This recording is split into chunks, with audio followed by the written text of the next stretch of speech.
तुमच्या मुलीचं ऐकून सागर बंगला सोडत नाही. तुझं लेकरू बघतो तसं इतर लेकरांना बघ. जरांगेंचा मुख्यमंत्र्यांवर हल्ला. मुख्यमंत्री देवेंद्र फडणवीस, तुम्ही हतबल झाला होता, रडकुंडीला आला होता. याच मराठ्यांनी तुम्हाला गादीवर बसवलंय.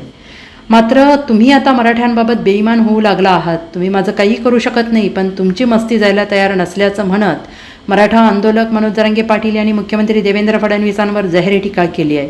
सागर बंगल्यावरून मुलीच्या परीक्षेसाठी वर्षावर जाता येत नाही. तुम्ही म्हणालेत तुम्हाला तुमच्या पोरीच्या भवितव्याची चिंता आहे. इकडे आमच्या पोरांचे मुडदे पडायला लागलेत. आमचं उपोषण खोटं बोलून उठवलंय. आम्ही तुमचं म्हणणं मांडलं होतं, पण तुम्ही गोड बोलून आमचा काटा काढला. मराठा आरक्षणासाठी आज 4 आत्महत्या झाल्या. तुमचं लेकरू बघता तसं राज्यातील इतर लेकरांना बघा. मुलीसाठी नजीकच्या बंगल्यात राहायला जात नाही. सागरवरून वर्षा बंगल्यावर जाता येत नाही. तुमच्या मुलीचं ऐकून ज्याप्रमाणे सागर बंगला सोडत नाही, जसं तुझं लेकरू बघतोस तसं इतर लेकरांनाही बघ, असा घणाघात मनोज जरांगेंनी मुख्यमंत्र्यांवर केला आहे. 6 महिने झाले कक्ष बंद पडले. काय चूक आहे आमची? काय प्रॉब्लेम काय तुम्हाला?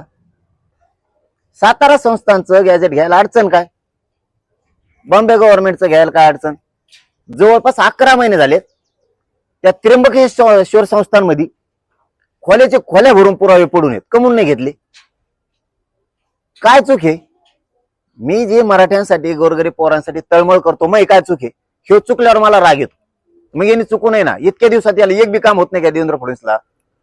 आणि परत याला सन्मानानेच बोलायचं का? सन्मानाने बोलायचं काम कर ना. या जनतेने तुला सन्मानाने गादीवर बसलं. त्या जनते सन्मान कर.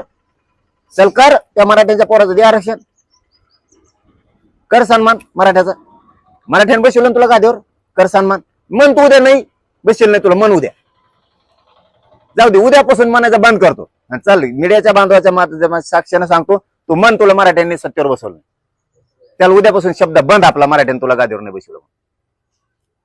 आणि कसं बसवलं मी विशुद्ध करून टाकतो. मीडिया समोर आज शब्द देतो. चल मन तू मराठ्याने तुला गादीवर नाही बसवलंय. आणि मग जसं सन्मान केला ना मराठ्यांनी, तसा मराठ्यांना सन्मानाने द्यावा लागतं, तेव्हा सन्मान मिळत. काहीच करेन ना तू. कवर सहन करू मी? पोरानं आत्महत्या केलं, जीव जातो आमचा इथं. तुला काय माहिती? तुला काय माहिती? तो पोरीसाठी तू तिथं 50-25 मीटर असन, जे जास्त बी नसन, 500 बी मीटर नसन. ते सागर बंगला ते वर्षा नाही जात. तू शब्द लेकीचा शब्द डावलून आमच्या लेकी लागल्या आत्महत्या करायला. बाळा भेदभाव करू नको ना. तू होते चांगलं आणि दुसऱ्याचं ते कार्ट. याला मुख्यमंत्री म्हणते का? आणि मग यासाठी नेमितो. आणि तिथं त्या एखाद्या तळ्यात जर पैसे टाकले, ते सारमाड्या का खारमाड्यात येऊ त्या परळीचं एखाद्या तळ्यात किंवा 5-50 कनिंग जर भरून आणल्या, तरी पैसे राहतील इतके. तिथं नाही का तो ईडी कुठे गेली आता? कोण काय बेड्या उडी ती का काय?